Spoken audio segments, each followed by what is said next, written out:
Welcome to Baxter Bell Yoga. I'm here at the Oakland Yoga Studio today. Please come check out the studio the next time you're in town. And don't forget, you can order my book, Yoga for Healthy Aging, as well as find Yoga for Healthy Aging t-shirts on my website, which is listed on the screen right now. You can also find links and information about upcoming workshops and retreats and amazing yoga travel adventures. So take a look soon. Also, you can find longer practices that you can join me with on the website Yoga U Online, and look for their practice channel link, as well as finding some really great talks that I've given over the years on a variety of health topics in yoga. Today, I'm excited to share with you an advancement of a practice that I've shared with you earlier, which was the reclining Anantasana or Vishnu's couch pose with the really cool stretch for the neck that we did in the Slumber Party position.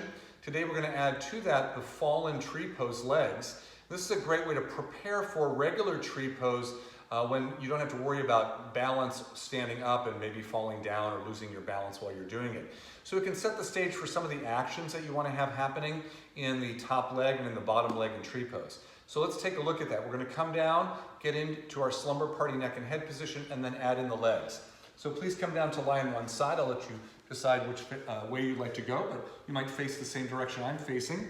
And then we're going to have our bottom leg, our arms stretched out, our legs stretched out in the opposite direction, line the chest and legs up evenly. And then we're going to lift the head up, bend the elbow, and bring the thumb to the front corner of the jaw, the fingers around the back of the head, and just give a little gentle traction on the neck. Since we're really focusing today, the new aspect is the legs in tree pose. I want to energize my legs, and then I want to go ahead, using my top hand for a moment, I'm going to bend my foot either onto my calf, maybe over the knee joint, just above the knee joint, or if I want to reach down and bring the foot up a little bit higher on my leg, I can. I'm going to show this with the foot on the calf just because I think that's more accessible, but anybody that wants to go higher can. My bottom foot presses down into the floor for stability to help me from rocking forward and back. My top foot presses down, and my thigh bone angles a little bit forward and up as opposed to straight up towards the ceiling. If I go straight towards the ceiling, for most of us, the butt has to rock back to do that. So I want to keep my lower back nice and vertical, related to the floor, and then I'm going to press down with my top foot and squeeze up with my bottom leg. We've already been here for about 6 breaths. So again, 6 to 8 breaths, 30 seconds, my bottom leg is firm and strong, my top foot's pressing down, gives me a sense of the action of the legs that I want to take into the standing version of tree pose.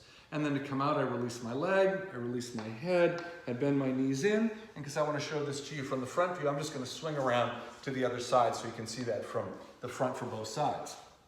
So I come down, stretch my bottom arm straight out, lift the head up, bend the elbow, so the thumb comes to the jaw, the fingers around the back of the skull. I create a little gentle traction on the neck, which feels really good on the side of the neck. I look down to make sure my body's lined up evenly in one line, and then I bring the top foot into position. So the first side I showed you, the foot on the calf, I'm going to bring it up a little bit higher.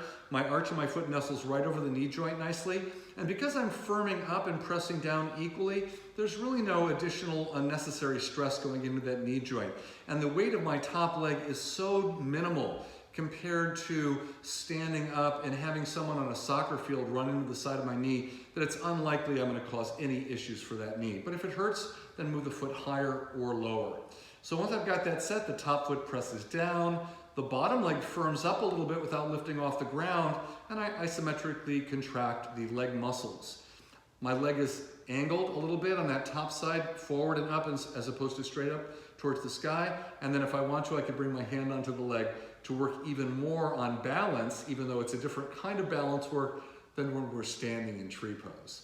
To come out, the leg comes down, the head comes down, the knees come into the chest, and then you come up to sitting. So that's our Vishnu's couch with that great neck support using the Slumber Party technique with the fallen tree leg position. So again, if tree pose is a pose that you struggle with a little bit when you encounter it in your home practice or in class, try this out and see if that doesn't help a little bit. Don't forget to continue to follow me on Facebook and YouTube at Baxter Bell Yoga, and I will look forward to seeing you next time. Thanks for joining me today. Namaste.